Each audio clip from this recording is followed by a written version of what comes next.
안녕하세요. 저는 유치원을 다니고 있는 아들을 혼자 키우고 있는 30대 여자입니다. 제 삶에 이혼은 없을 거라 확신한 만큼 결혼 생활 내내 남편을 믿고 의지했었는데요.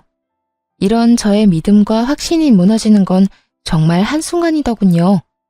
저는 남편의 외도 사실을 다름 아닌 돌이 갓 지났던 아들 덕분에 알게 되었는데요. 경악스러웠던 저의 이혼 이야기 한번 들어보실래요? 저와 남편은 결혼한 지 3년이 지나가던 부부였어요. 남편은 자세하게 밝힐 순 없으나 어쨌든 공무원이었고 전 평범한 회사원이었어요. 결혼 2년이 지나가던 시기에 임신 사실을 알게 되었고 무사히 출산을 해 눈에 넣어도 아프지 않은 아들을 품에 안게 되었어요. 문제는 육아휴직이었어요.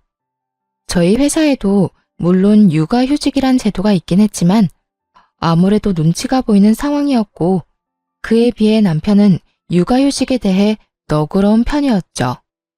그래서 휴직이 곤란한 저를 대신해 남편이 육아휴직을 쓰고 집에서 아들을 보살피기로 했고 전 그런 남편 덕에 회사에 눈치 보지 않고 몸만 회복하고 출근을 하게 되었던 것이었어요.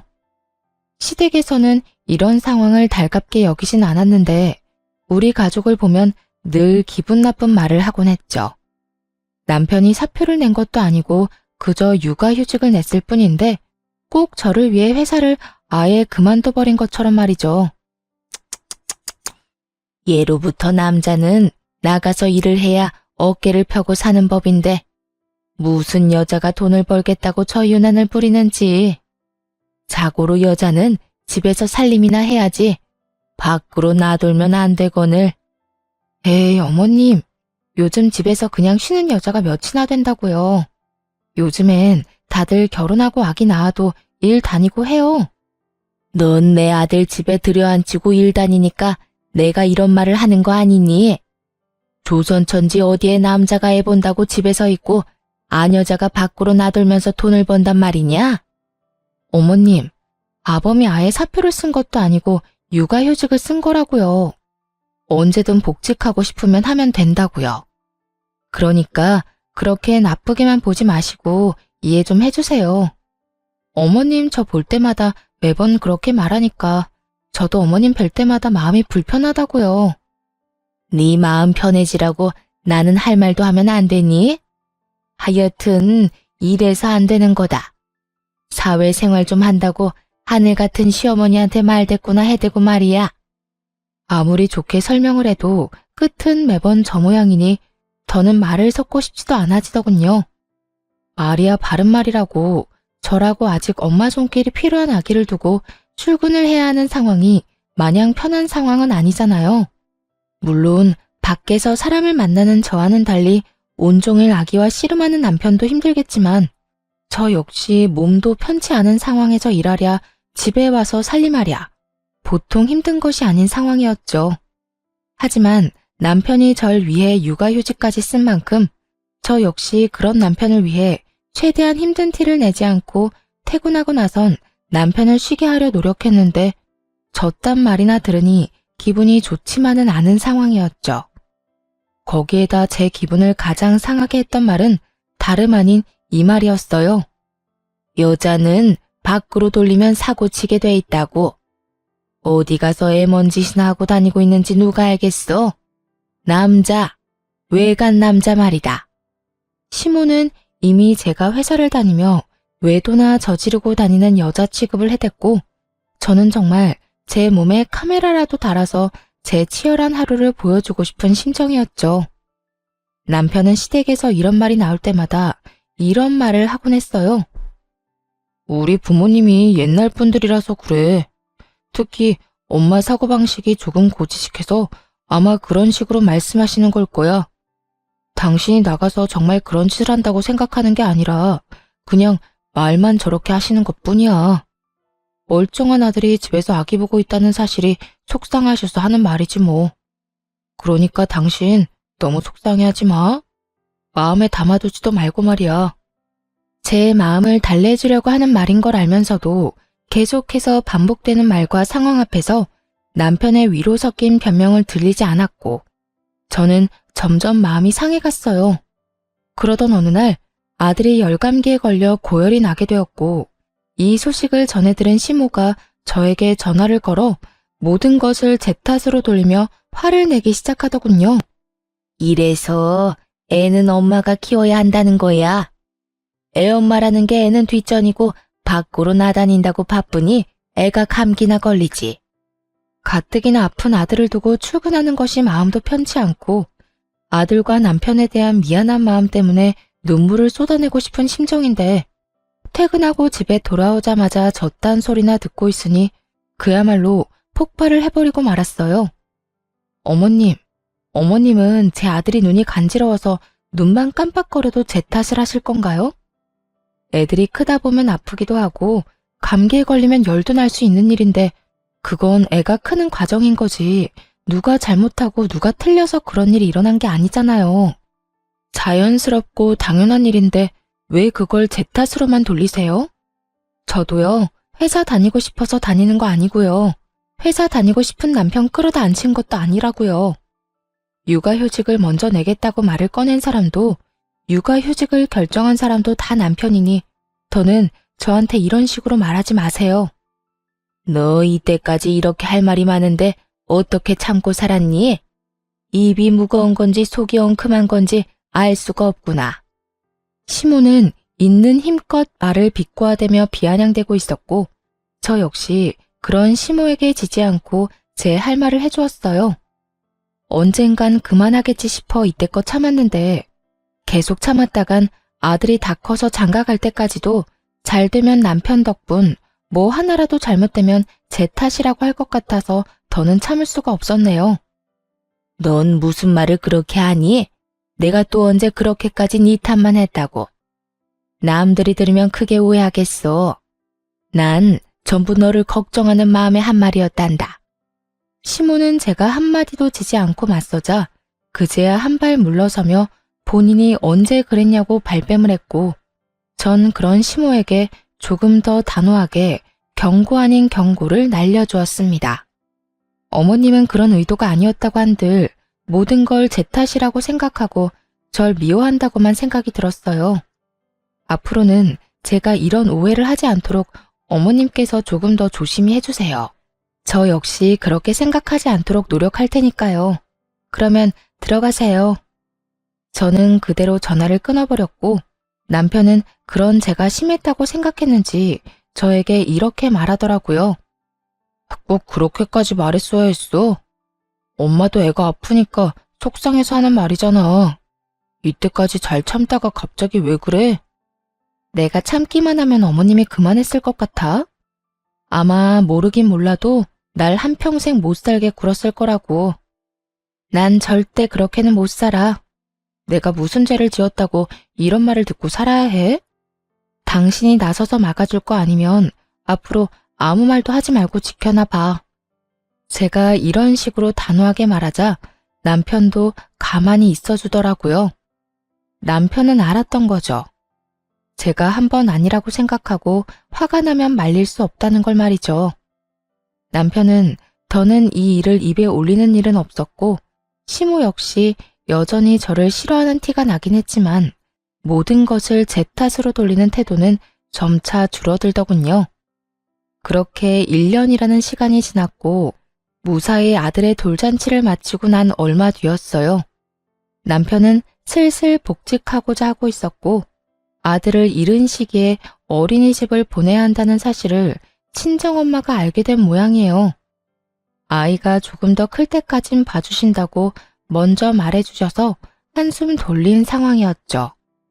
남편의 복직이 결정되고 복직의 날이 다가오던 어느 날, 남편의 생일 역시 맞물리게 되어 같은 사무실 동료들을 집으로 초대하게 되었어요. 남편이 육아휴직을 내는 동안 여러모로 고생 많으셨다는 의미로 미안함과 감사한 마음을 표현하기 위해 겸사겸사 마련한 자리였어요. 약속 시간이 되자 남편의 동료들이 집으로 찾아왔고 준비된 음식들을 먹고 있으니 낮잠에서 깬 아들이 나오더라고요. 당시 낯을 가리기 시작했던 터라 낯선 사람들의 모습에 울음을 터뜨리거나 곧장 전화 남편에게 다가가 안길 거라고 예상했던 제 생각과는 달리 제 아들은 한 여자 직원의 품으로 달려가 안기더니 이렇게 말하더라고요. 엄마! 어눌하지만 정확한 말 엄마였어요. 엄마, 아빠, 할미 정도는 할 줄 알았고 낯을 가린다는 것 자체가 익숙한 사람은 알아본다는 거잖아요. 분명 낯가림이 극에 달해있던 시기였는데 낯선 여자에게 안겨버리는 아들을 보고 있으니 참 의아하더라고요. 어머, 지혜씨가 애들한테 인기가 많나 보네. 어떻게 이 많은 사람 중에 단번에 지혜씨한테 가서 안기나? 그러게, 엄마라고 하는 말 들었지? 아기 목소리 너무 귀엽다. 지혜씨, 기분이 어때? 처녀가 한순간에 아기 엄마가 되었네. 오늘은 제가 하루 동안 엄마가 되는 건가요? 그나저나 아기가 너무 귀엽네요. 한 품에 쏙 들어오는 게 기분이 너무 이상해요. 저마다 아들의 행동을 보며 귀엽다며 까르르거리며 대화를 나누고 있었고 아들을 안고 있는 여자 직원 역시 너스레를 떨며 아들을 더 꽉 안더라고요. 거기까진 그러려니 하며 아들이 그 여자 직원이 마음에 들었나 보다 애써 넘길 수 있었어요. 하지만 정말 의아한 일은 그 뒤에 일어나고 있었죠. 아들은 그 여자 직원의 무릎에 앉아 끊임없이 그 여자 직원에게 엄마라고 하고 있었고 그 여자 직원은 당황하는 기색 하나 없이 아들을 자신의 앞에 앉히고선 익숙하다는 듯 아들을 돌보고 있더라고요.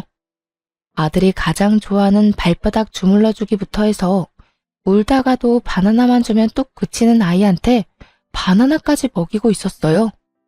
가족이 아니라면 알지 못하는 아들의 특성을 세세하게 잘 알고 있는 여자 직원을 보며 다른 사람은 몰라도 저는 알 수 있었죠. 이 여자 분명 내 남편과 무언가가 있다는 것을 말이죠. 거기에다 그런 제 예상을 뒷받침해주듯 남편은 지나치게 제 눈치를 살피기 시작하더군요. 전 그런 남편을 보며 더욱 제 가설을 확신하게 되었고 표정 관리에 힘쓰며 무사히 식사 자리를 마무리하게 되었습니다. 손님들을 다 보내고 난 후 여전히 제 눈치를 지나치게 살피는 남편을 최대한 아무렇지도 않게 대하고 있었어요. 제 마음엔 99% 정도 그 여자가 그저 직장 동료가 아닐 거란 걸 확신하고 있었지만 혹시나 제가 큰 오해를 하고 있다면 그거 역시 그거대로 많이 곤란한 상황이 될 수 있을 테니까요. 전 표정 관리를 하며 오늘 하루 무사히 잘 넘겨 다행이라는 말을 하며 은근슬쩍 그 여직원 이야기를 꺼냈어요. 그 여자 직원 우리 아들 엄청 잘 봐주더라. 아들도 좋아하고 말이야. 덕분에 편하게 밥도 먹고 수다도 떨었네. 출근하면 고맙다고 해줘. 들어보니까 조카들이 어리다고 하더라고. 그래서 애들도 잘 보고 애들도 잘 따르고 하는가 보더라. 어찌되었든 당신이 오늘 편했다니 다행이다. 나 때문에 당신이 너무 고생하는 거 아닌가 생각했거든. 들어가서 좀 쉬어. 뒷정리는 내가 할게. 아니야, 같이 해. 혼자 언제 다 하려고 그래. 아니야. 내가 다 할 수 있어. 당신은 준비하느라고 정신 없었을 텐데 얼른 들어가서 쉬어. 내가 얼른 끝내고 들어갈게. 그래? 그러면 수고해. 남편은 묻지도 않은 직원의 가족관계까지 설명하며 저를 방으로 밀어넣으려 하더군요. 결국 남편에게 뒷정리를 맡기고 안방으로 들어와 버렸습니다. 아무리 좋게 생각해보려고 해도 의심스러운 정황에 한참을 고민하던 저는 아기가 태어나기 전 충동적으로 구매했던 홈 CCTV 2개를 꺼내들게 되었죠.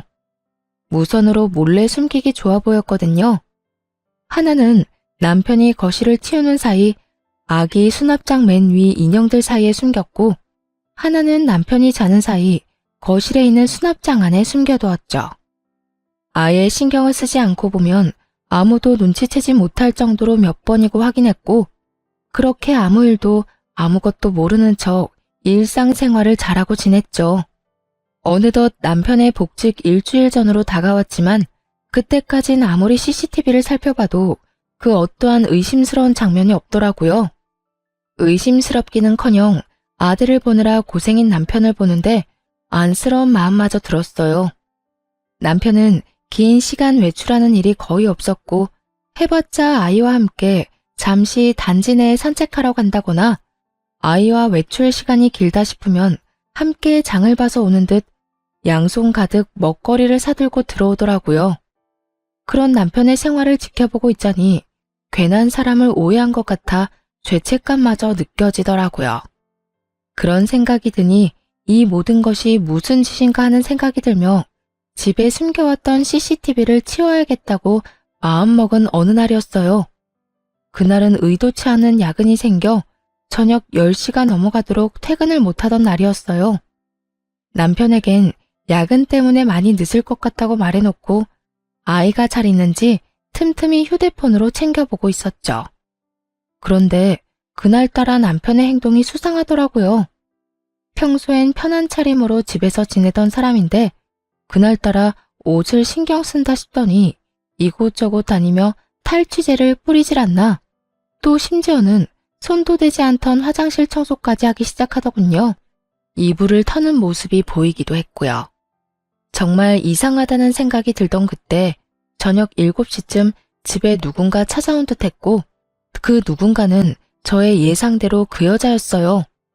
두 사람은 제가 없는 제 집에서 마치 신혼부부라도 되는 양 행복한 시간을 보내기 시작하더라고요. 그러면서 나누는 두 사람의 대화에 손이 벌벌 떨리더군요. 자기야, 왜 이렇게 오랜만에 왔어? 아이고, 혹시 모르잖아. 일도 바쁘기도 했고 그날 주원이가 나한테 엄마라고 하면서 내 무릎에 앉는데 내가 태어난 척했지만 정말 깜짝 놀랐다니까. 자기 부인은 아무 말도 안 했어? 내가 말했잖아. 그 여자 눈치가 진짜 없다고. 그날도 무사히 잘 넘겼다고. 자기 덕분에 밥 편하게 먹었다고 오히려 고마워하더라니까.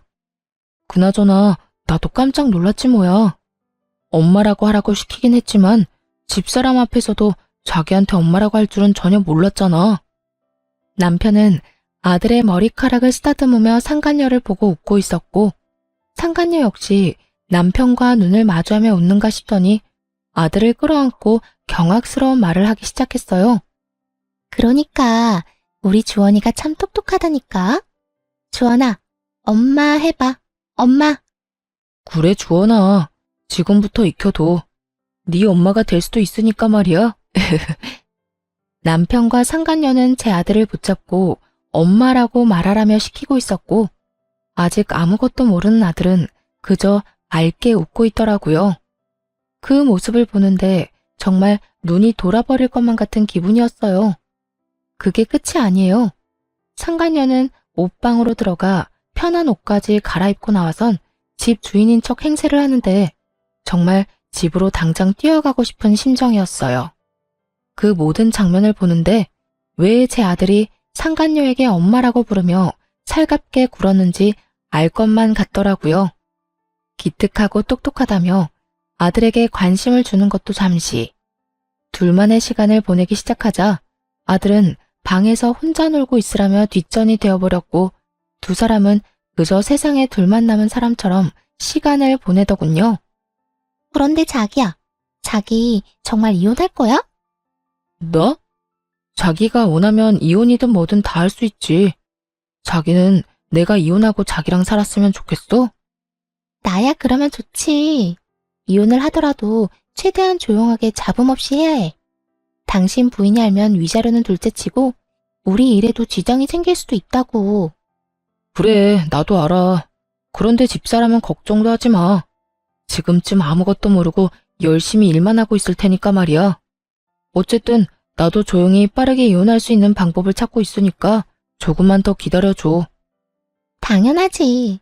언제까지든 기다릴 테니 이혼하고 오기나 해. 두 사람은 제가 모든 것을 듣고 보고 있다는 사실은 상상치도 못한 채 저와의 이혼을 계획하고 있었고 그 모습을 보는 저는 분노로 몸이 다 떨려왔어요. 그렇게 전 모든 상황들을 보며 이혼을 결심하게 되었고 아들을 뺏기지 않고 보호하고자 계획을 세우게 되었죠. 들어보니 남편은 아들을 본인이 키우고 싶어하는 것 같았고 상간녀는 그런 남편의 말에 동의하는 척은 하지만 진심은 그게 아닌 듯 했습니다. 남편이 잠시 화장실을 가거나 하면 다가오는 아들을 밀어내기 바빴으니까요. 모든 증거를 확보한 저는 회사를 며칠 쉬기로 하고 변호사를 만나며 이혼을 준비하기 시작했어요. 남편의 외도로 비롯된 이혼이기도 하고 상간녀의 행동, 남편이 아들이 있는 장소에서 외도를 저지른 점, 거기에다 두 사람의 시간을 보내느라 우는 아들을 그냥 방치한 점 등 여러 가지 증거로 볼 때 양육권은 제가 가지고 올 확률이 거의 확실하다고 했지만 더 확실하게 양육권을 가져올 증거가 필요했어요. 그래서 남편을 시댁으로 불렀고 시댁에서 확실하게 제 양육권을 확보하기로 했죠. 아들을 친정에 맡기고 온 남편이 시댁으로 들어왔고 전 남편 놈이 들어오자마자 남편의 싸대기를 시원하게 날려버렸죠. 순식간에 일어난 일에 남편과 시모는 멍하니 보고만 있었고 시모는 목덜미를 잡고 개거품을 물고 있더라고요. 너 이게 무슨 짓이야? 감히 내 앞에서 누구 얼굴에 손을 대는 게야? 네가 정녕 미친 거야? 어머님, 미친 사람은 내가 아니라 이 사람이에요. 제 말에 남편은 억울하다는 듯 저를 보며 득달같이 따지고 들기 시작했어요. 내가 뭘 잘못했는데 다짜고짜 이러는 거야? 내가 갑자기 왜 이러는지 조금도 짐작이 안 가니? 그만큼 당당한 거야? 아니면 워낙 잘못한 게 많아서 뭘 말해야 할지도 모르겠는 거야? 말을 해. 당신이 아무 설명도 없이 이러는데 내가 어떻게 알아? 정확히 설명을 해보란 말이야. 아, 그래? 그러면 이거 좀 볼래? 여전히 아무것도 모르겠다는 표정으로 피해자인 척하는 남편을 향해 미리 영상분을 캡처해 뽑은 사진을 남편의 얼굴에 냅다 던져버렸어요. 땅바닥에 떨어진 사진을 봤는지 남편 얼굴이 점점 사색이 되어 가더라고요. 당신 아주 대범하더라. 감히 우리 집에서 이딴 짓을 해? 그것도 내 배 아파서 난 내 자식 앞에서? 네가 이러고도 인간이야? 이게 아빠라는 인간이 할 짓이냐고. 차라리 애를 맡기고 밖에서나 만나서 놀아야지. 이게 도대체 뭐 하는 짓이야? 여보, 그게 아니라 내 말 좀 들어봐. 그게 아니긴 개뿔. 이미 다 듣고 이미 다 봤어. 너 나랑 이혼한다며? 최대한 조용하고 잡음 없게 이혼을 해? 누구 맘대로. 내가 너랑 이 여자 가만둘 것 같아? 저는 고함을 질러버렸고 시모는 빠르게 다가와 바닥에 떨어진 사진을 주워 들더라고요. 사진을 쥔 시모의 손이 덜덜 떨리고 있었는데 그런 손과는 달리 표정은 애써 평온한 척 연기를 하기 시작했어요. 그 상황에서도 어떻게 해서든 남편에게 불리한 상황을 만들기 싫어 악착같이 괜찮은 척, 아무렇지 않은 척, 태연한 척 연기를 하는 것이었죠. 그렇게 한참 마음을 가다듬던 시모는 태연한 목소리로 말했어요. 그래서 어쩔 거니? 애도 있는데 이까진 일로 이혼이라도 할 거니? 남자들 사회생활 하다 보면 이런 실수 한두 번은 다들 하고 살아. 남편이 바람 좀 피웠다고 이혼하면 이 세상에 나만 아는 부부가 있을 거라 생각해? 어머님 같으면 다른 여자랑 바람나서 언제 이혼할까 날짜 세고 있는 남자랑 살 수 있어요? 나 때는 다 그러고 살았다. 두 집 살림쯤은 기본으로 참고 살았어. 그건 그때고 지금은 아니잖아요. 어머님은 이해하고 살 수 있을지 몰라도 저는 제정신이 올바르게 박혀 있어서 절대 그렇게는 못 살겠네요. 당장 이혼할 겁니다. 시모는 단호한 제 태도에 콧방귀를 끼며 제 예상에서 한치도 벗어나지 않는 말을 하기 시작하더군요. 그래? 네 뜻이 정 그렇다면 이혼하거라. 너랑 이혼한다고 한들 우리 아들이 혼자 살 것도 아니고 말이야 바른 말이라고 그냥 평범한 회사원인 너보단 같은 공무원 며느리가 나도 좋겠네. 이혼은 해도 되는데 단 내 손주는 네가 못 데리고 간다. 그건 네가 무슨 말을 하고 네가 어떤 수를 써도 절대 안 되는 일이니 그렇게 알아. 이미 예상했던 대로 흘러가서 그런가 저딴 말을 들어도 놀랍지도 않더라고요. 전 그런 시모의 말에 눈 하나 깜빡하지 않고 준비한 말을 꺼냈어요. 그러죠 뭐. 여자 혼자 아들 키우는 게 어디 보통 일이겠어요? 그렇게 원하신다면 제 아들 데리고 가서 잘 키워보세요. 그런데 어머님, 새며느리 될 이 여자도 과연 어머님이랑 같은 생각일까요? 나이도 어려 직업도 공무원이라 앞날이 창창한데 이혼남인 것도 모자라 애까지 있다고 하면 글쎄요. 지금은 사랑에 눈이 멀어서 앞뒤 재지 않고 이딴 짓까지 한다고 쳐도 막상 정말 이혼까지 하고 애까지 키워야 한다고 하면 그 여자가 순순히 받아들일지는 잘 모르겠네요. 뭐야? 지금 네 말은 그 여자가 내 손주를 안 키워주기라도 할 거란 말이야? 그렇잖아요. 어머님 같으면 직업도 공무원에 나이도 어린데 이혼남도 모자라 애까지 키워야 한다고 하면 그런 결혼할 것 같아요. 제가 본 게 좀 있어서 그러는데 그 여자 절대 제 아들 제대로 안 키울 거예요. 우리 집에 나 몰래 왔을 때도 남편이 화장실 가니 애는 나 몰라라 하던데요, 뭘. 이렇게 바득바득 우겨서 데려간 아들 다른 데는 맡기지는 못할 거고 그렇다고 해서 어머님이 이제 걷기 시작한 애를 도맡아 키울 수는 없을 텐데 그래도 손주가 아까워서 저에게 못 주겠다고 하면 하는 수 없죠. 제가 포기할게요.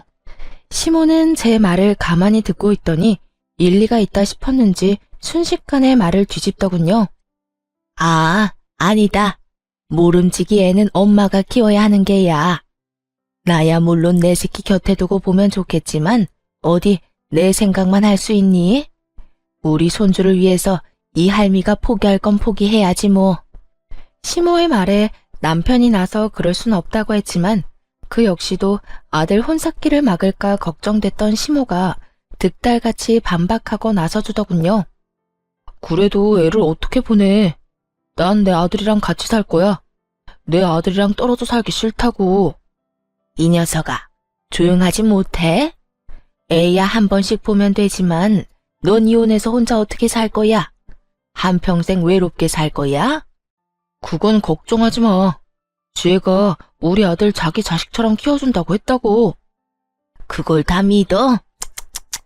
지금이야 너한테 눈이 멀어서 애가 어려도 뭐든 다 하겠다고 말하겠지만 막상 너 이혼하고 네가 아쉬운 처지 돼봐라. 그때도 네 말처럼 애 키운다고 말이 나올지. 그리고 너희 살면서 애라도 생기면 어떻게 할 거야? 여자는 제 배 아파 낳은 자식한테 손길 눈길 한 번씩은 더 가게 되는 법이야. 설마 우리 지혜 그런 여자 아니라고. 그런 여자라서 그렇게 행동하는 게 아니라 그런 상황이니 그렇게 행동할 수밖에 없다는 걸 왜 몰라 이 녀석아. 괜히 애 때문에 상황 시끄럽게 만들지 말고 그냥 넌 홀가분하게 애 주고 와서 깨끗하게 새 출발해. 시모의 반박 불가한 말에 남편은 어느새 수긍하며 고개를 끄덕이고 있었고 전 마음속으로 쾌재를 불렀습니다. 만약 그럼에도 시모와 남편이 양육권을 가지려 우겨대면 읊어주려고 미리 작성해왔던 변호사님의 자문도 주머니 속에 있었거든요. 뭐 귀찮은 일은 덜었던 것이었죠. 그래, 그러면 우리 아들 양육권은 당신이 가져. 그 대신 우리 아들 잘 키워야 한다. 정말 잘 키워야 해? 어쩔 수 없지 뭐. 그런 걱정은 하지도 마. 그래도 내가 엄만데 남보다 내가 더 지극정성으로 키우지 않겠어? 당신은 이상한 걱정하지 말고 이혼이나 잘 준비해. 그렇게 양육권 문제도 마무리되었고 그 자리에서 양육권 포기각서도 받았습니다. 물론 양육권을 포기한다는 모든 대화 내용도 녹음을 따로 해두었고요. 양육권을 확보하게 된 저는 이혼 절차에 박차를 가했고 소장이 다 작성되던 그날 바로 이혼 서류와 상간녀 소장을 가지고 직접 남편과 상간녀가 일하는 사무실로 찾아갔습니다. 그날은 남편의 복직 첫날이었기에 여러모로 기념스러운 날이 되려고 그날로 정했던 것이었죠. 아침 일찍 사무실로 찾아가니 때마침 사람들이 다 모여 남편의 복직을 환영하고 있더라고요. 이혼도 코앞으로 다가왔겠다. 회사 복직도 했겠다. 입이 찢어질 듯 웃고 있던 남편과 상간녀는 저를 보자마자 얼굴이 새파랗게 질려가더군요. 당신 여기까지 무슨 일이야? 무슨 일은 직접 줄 게 있어서 이렇게 왔지. 이렇게 말한 저는 손에 들린 서류 봉투를 흔들었고 남편은 어떤 것임을 짐작했는지 저를 끌고 나가려고 안간 힘을 쓰더라고요. 이렇게 쉽게 끌려나가려고 그 아침 대바람부터 찾아온 것이 아니었잖아요. 전 초인적인 힘을 발휘해 남편을 뿌리치곤 남편의 얼굴엔 이혼 서류를, 상간녀의 손엔 상간녀 소장을 쥐어줬어요. 이건 당신 거고 이건 그쪽 거. 보면 알겠지만 당신한테 준 건 이혼 서류고 그쪽한테 준 건 상간녀 소장이야. 제 입에서 상간녀라는 단어가 나오자 사무실엔 정적이 흐르고 모두가 놀란 토끼 눈을 하며 남편과 상간녀를 번갈아 보더군요. 상간녀는 이런 와중에도 발뺌하기 바쁘더라고요. 이걸 왜 날 줘요? 사람 착각한 것 같은데 저 이런 거 받을 이유가 없다고요. 받을 이유가 없어? 그럼 내가 받을 이유를 여기서 한번 읊어줄까? 너 나 회사 출근하면 우리 집에 들락날락했던 거 내가 모를 줄 알아? 내 남편한테 이야기 못 들었니? 내가 다 알았다는 거. 아니면 이야기는 다 들었지만 내가 이렇게까지 나올 줄은 몰랐던 거야? 그래서 이렇게 말도 안 되는 발뺌질을 하는 거야? 발뺌해도 소용없어. 증거는 넘쳐나고 상간녀 소송 진행되면 어차피 다 알게 돼 있으니까 발뺌 그만하지? 저는 정말 아니라니까요. 전 정말 상간녀 이런 거 아니라고요. 아니긴 개뿔. 여기 내 남편이랑 바람난 여자가 너 말고 또 있어? 헛소리 그만하고 소장 주인 제대로 찾아간 거 맞으니까 내용 잘 읽어보고 위자료나 제대로 준비해. 알겠어? 상간녀가 아무 말도 못하고 몸만 부들부들 떨고 있으니 남편은 도저히 안 되겠다 싶었는지 다시금 저를 바깥으로 잡아 끌기 시작하더군요. 이제 모두가 알게 되었는데 대체 무슨 뻔뻔함으로 나를 잡아 끄는 건지. 그 손길이 너무 더럽고 추악하게 느껴졌던 저는 팔을 신경질적으로 쳐내며 말했죠. 이거나 어디서 감히 내 몸에 손을 대? 네가 가지 말라고 해도 내 할 일은 다 했으니 이제 갈 거야. 제가 방향을 틀자 남편 놈은 저만 들리게 아주 작은 소리로 이렇게 말하더라고요. 갈 때 가더라도 사람들한테 다 오해라고 설명하고 가야 할 거 아니야. 이대로 가면 나랑 지혜는 어떻게 해? 당신 때문에 일 그만두게 되면 당신이 책임질 거야? 어쩌면 인간이 이렇게나 뻔뻔할 수가 있는지 그 순간 멍하더라고요. 어쩌다가 인간이 이렇게까지 변했나 싶기도 하고요. 어이없다는 듯 남편을 쳐다보다 큰 소리로 고함을 치고 사무실을 나와버렸습니다. 야, 뭐? 오해? 너랑 저 여자 바람 피운 증거가 차고도 넘치는데 오해는 무슨 오해야. 그리고 너희가 불륜 저질러서 일 못하게 된 걸 왜 나한테 책임을 지래? 정신 차려. 내 인생 망친 너희들이 나한테 어떻게 해줘야 하지. 너희한테 내가 해줄 건 복수 말곤 없다 이거야. 할 일을 무사히 마친 저는 집으로 돌아와 버렸고 그 후 본격적인 이혼이 진행되었어요. 저는 두 사람 모두에게 위자료를 받게 되었고 양육권 재산 분할까지 제가 원하는 대로 이혼을 마쳤죠. 전 남편과 상간녀는 불륜 사이가 기정사실화되었고 당연히 내부 징계를 통해 힘들게 공부해서 된 공무원이란 직업을 그만두게 되었죠.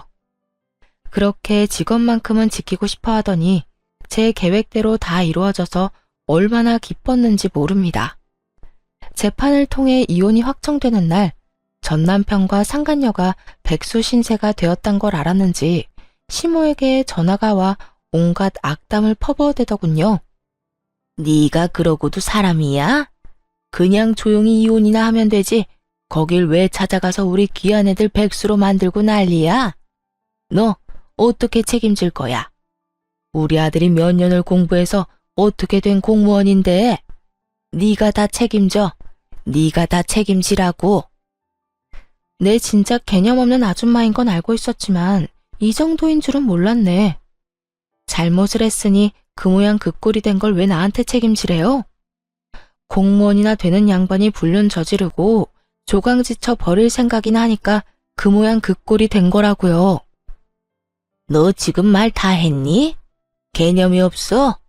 개념은 네가 없겠지. 양육권도 넘겨줬으면 고맙다 하고 조용히 이혼해주면 다 좋았을 일을 이렇게까지 일을 키워서 내 아들 앞일까지 망쳤어야 했어? 시모는 본인이 한 말이 기억도 나지 않는 것인지 양육권을 저에게 인심 써서 넘겨줬다는 듯 말하더군요. 그 어미의 그 자식이라더니 두 사람 다 한 채의 틀림도 없이 정신을 못 차리고 말이죠. 말은 똑바로 하세요. 양육권을 준 게 아니라 혹시나 그 귀한 아들 재혼하는데 걸림돌이 될까봐 떠넘겨버린 거 누가 모를 줄 알아요? 떠넘기긴 누가 떠넘겼다고 그래? 내가 그때도 말했다시피 애는 엄마가 키우는 게 맞으니까 마음이 아파도 보낸 거였다. 어디 그 말만 했나요? 애는 홀가분하게 엄마 줘버리고 깨끗하게 새 출발하고도 했잖아요. 그 말이 네 발목 잡기 전에 보내라는 말이랑 뭐가 다른가요? 이거 봐라. 네가 이렇게 말꼬리를 물고 늘어지니 내 아들이 바람이 난 게지. 남자가 나가서 바람 피우는 데는 다 여자 때문이지 무슨 이유가 있겠니? 그러니까 너도 내 아들 욕하고 다니지 말고 네 반성이나 하면서 살아. 내가 진짜 이렇게까지 안 하려고 했는데 하는 꼴 보니 더는 못 참겠네. 이보세요, 아줌마. 아줌마가 그따위로 아들을 키우니까 그 모양 그 꼴이 된 거라고요. 그리고 내 입으로 내가 무슨 말을 하고 다니든 아줌마가 무슨 상관이에요? 나한테 신경 끄고 아들하고 새로운 며느리한테나 신경 쓰고 살라고요. 그리고 그렇게 금쪽 같은 아들한테 말 좀 전해줄래요? 백수가 되었든 말든 재혼을 하든 말든 난 관심 없는데 양육비나 똑바로 잘 보내라고. 그러면 끊을게요. 그 후 얼마 지나지 않아 전 남편과 상간녀의 재혼 소식이 들려오고 저에게 위자료를 주느라 꽤 큰 돈이 나간 두 사람은 시댁에 합가를 해서 신혼 살림을 시작했다는 이야기를 들을 수 있었어요. 그렇게 2년이란 시간이 지났고 전 그 악몽 같던 날들을 잊으려 노력하며 잘 지내고 있었죠. 이사도 해버렸고 연락처도 진작 바꿔버려 더는 연이 닿을 일이 없을 거라 생각했는데 술에 취한 전 남편이 새벽에 집으로 찾아온 것이 아니겠어요? 여긴 어떻게 알고 찾아온 거야? 아, 술 냄새. 술 먹었니? 나 술 좀 먹었어. 여긴 여기저기 묻고 물어 알아냈지. 술 먹다 보니까 우리 아들이 너무 보고 싶어서 말이야. 우리 아들 잘 지내지? 술에 취한 전 남편은 아들 타령을 하며 집으로 들어오려고 했고 얼른 그런 전 남편을 밀쳐내버렸어요. 양육비는 고작 6개월 주고 잠수를 타버린 놈이 어디서 감히 아들을 입에 올리는 것인지 아직도 정신 못 차렸구나 싶더라고요. 집으로 들어오려다 제지를 당한 전 남편은 현관문에 기대더니 갑자기 하소연을 하기 시작하더군요.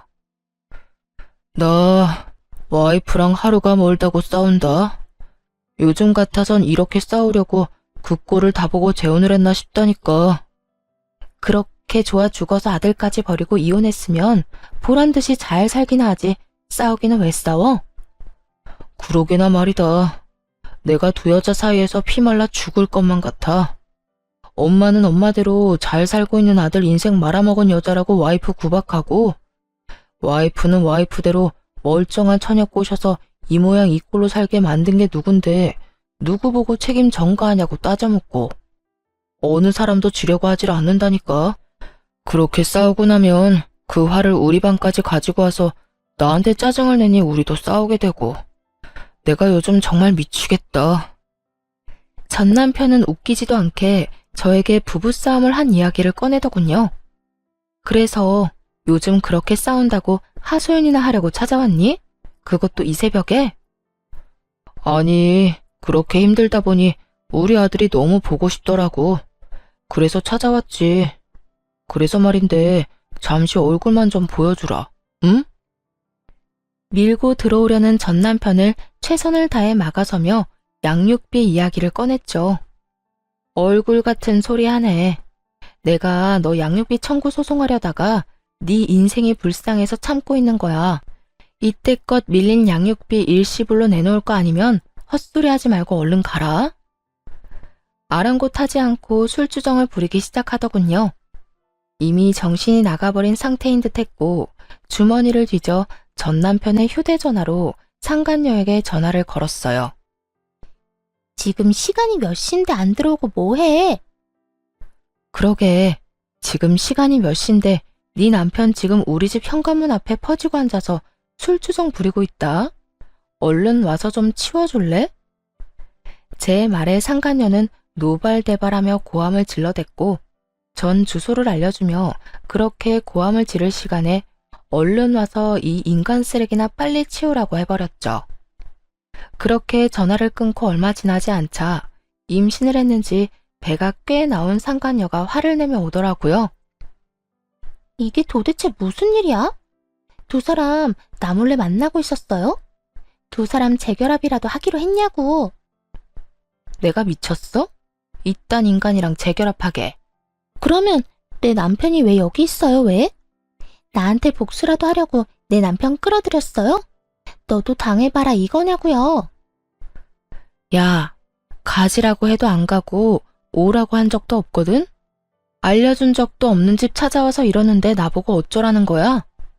난 네 남편한테 아무런 감정도 없으니까 제발 좀 데리고 가고 앞으로 네 남편 단속이나 좀 잘해. 다음에 또 이딴 식으로 찾아오면 경찰에 신고할 거라고 꼭 좀 전해주고. 상간녀는 저를 한번 쏘아보더니 전 남편을 흔들어 깨워 질질 끌고 집으로 돌아가더군요. 그 꼴 참 보기 좋다 싶었네요. 그 후 들리는 전 남편은 또 제 번호를 어떻게 알았는지 연락이 와선 친절히 그 뒷이야기를 전해주더라고요. 당신 도대체 내 와이프한테 그날 뭐라고 한 거야? 혹시 뭐 오해할 만한 이야기 했어? 오해? 무슨 오해? 너랑 나 사이에 남은 오해라도 있니? 난 그저 네 남편 술 많이 취해서 이러고 있으니 데리고 가라고 했을 뿐이야. 아, 나한테 개거품 물길래 남편 단속이나 잘해라고도 했네. 별 말도 안 했는데 내 와이프는 왜 그러는 거야? 당신하고 나하고 다시 만나는 게 분명하다면서 흥신소에 의뢰를 해서라도 증거 잡아낼 거라고 난리를 부리는데 나 정말 미치겠다고. 도대체 우리 집이랑 전화번호 누가 알려줬는지 모르겠는데 이딴 말이나 하려고 전화했니? 술도 다 깬 것 같으니까 다시 한번 말할게. 너 나한테 연락하고 찾아오려거든 밀린 양육비 다 내놔. 양육비는 꼴랑 6개월 주고 입 닦아놓고선 어디서 양심도 없이 연락질이야? 네 부인이랑 싸우든 말든 난 관심도 없으니까 찾아오지도 말고 연락도 하지 마. 한 번만 더 연락하거나 찾아오잖아? 경찰에 신고는 물론이고 바로 양육비 청구 소송 들어갈 테니까 그렇게 알아. 전 전화를 끊어버리고 차단을 해버렸고 그 후 다른 소식이 들려오더군요. 상간녀의 광기 어린 집착에 결국 전 남편도 폭발을 했는지 큰 싸움이 되어버렸고 화가 머리끝까지 난 상간녀는 전 시댁을 뒤집어 엎어버리고 짐을 싸서 나가버렸다고 하더라고요. 전 시모는 그 모습을 보곤 목덜미를 잡고 뒤로 넘어가 버렸고 세상에 다시 없을 사랑이라고 자부하던 두 사람은 이혼을 하게 되었다고 합니다. 뱃속에 아기까지 있는데도 말이죠. 그렇게 사랑해서 모든 걸 다 버리고 결혼까지 하더니 그 사랑의 결말이 겨우 가정 파탄이라니. 역시 불륜 커플에 어울리는 결말이다 싶었네요. 그러게 바람 피운 게 뭔 죄냐며 창피한 줄 모르고 나댈 때 알아봤죠. 그 후 전 잘 지내고 있습니다. 몇 년이라는 시간이 또 지났고 아이는 이제 유치원에 다니고 있어요. 그리고 또 전해드릴 좋은 소식은 제가 결혼을 앞두고 있다는 것이에요. 제가 만나는 남자는 회사 거래처 사람으로 알고 지낸 지는 오래된 사람이에요. 이혼을 하고 3년 뒤쯤엔가 우연찮은 계기로 밥을 함께 먹게 되었고 이런저런 이야기를 나누다 가까워졌죠. 처음엔 그저 친구처럼 지냈는데 어느 날 갑자기 예비 남편이 고백을 해오더라고요. 저 사실은 오래전부터 관심이 있었어요. 그게 이혼하고 난 뒤부터 말이에요. 상황이 상황인지라 천천히 다가가려고 했는데 마음이 자꾸 급해져서 안 되겠어요. 우리 지금처럼 친구같이 만나는 거 말고 좀 더 가까운 사이로 지내면 안 될까요? 이 고백을 듣는데 제 인생에는 다시 없을 거라 생각했던 설렘이 느껴지더라고요. 그래도 애까지 있는 돌싱녀에겐 너무 아까운 사람이라는 생각에 그저 안 된다고 밀어냈는데 그런 저를 끝까지 잡아주더라고요. 그렇게 저는 예비 남편의 마음을 받아주게 되었고 결혼까지 앞두고 있네요. 배려심도 깊고 무엇보다 제 아들을 친자식처럼 아끼고 사랑해주는 제 예비 남편에겐 남다른 아픔이 있는데요. 그건 바로 부모님이 일찍 돌아가셨다는 것이에요. 오랜 시간 사랑이 고팠던 제 예비 남편에게 저와 제 아들이 아낌없는 사랑을 주며 함께 잘 살아가 보려고 합니다. 어렵게 시작한 관계이고 힘들게 마음먹은 재혼인 만큼 더 신중하고 더 최선을 다해 살아보려고요. 다들 응원해 주실 거죠? 사실 아들을 데리고 이혼을 하게 될 때만 해도 제가 재혼을 할 거란 생각은 하지도 못했었어요. 하긴 예상하지 못한 이혼도 했는데 재혼은 못하란 법은 없긴 하죠. 어쨌든 이혼할 때까지만 해도 여자로서의 제 삶은 끝이 났고 오로지 엄마로서의 삶만 남았다고 생각했는데 그건 또 아니더라고요. 그렇다고 해서 이혼을 하고 난 후 아들과 살던 시절이 행복하지 않았던 건 아니었지만 새 사람이 되고 나니 그 행복은 배가 되어 돌아왔어요. 제가 이런 말을 하는 이유는 바로 저와 비슷한 상황에 계신 분들 때문인데요. 아이가 있기 때문에 한 번의 실패 때문에 등등 많은 이유로 새 출발을 생각도 하지 않는 분들이 많더라고요. 그런 분들께 말씀드리고 싶어요. 자녀분을 홀로 양육하고 있다는 건 그만큼 사랑이 넘치고 책임감이 있다는 뜻이고 이혼을 했다는 건 손가락질 받거나 욕먹을 일이 아니란 것이에요. 아무 잘못도 없는 우리가 한 발 내디뎌 행복해야 하는 건 당연한 거 아닐까요? 다들 행복하세요. 제가 응원할게요. 긴 사연 함께 해주신 분들 감사합니다.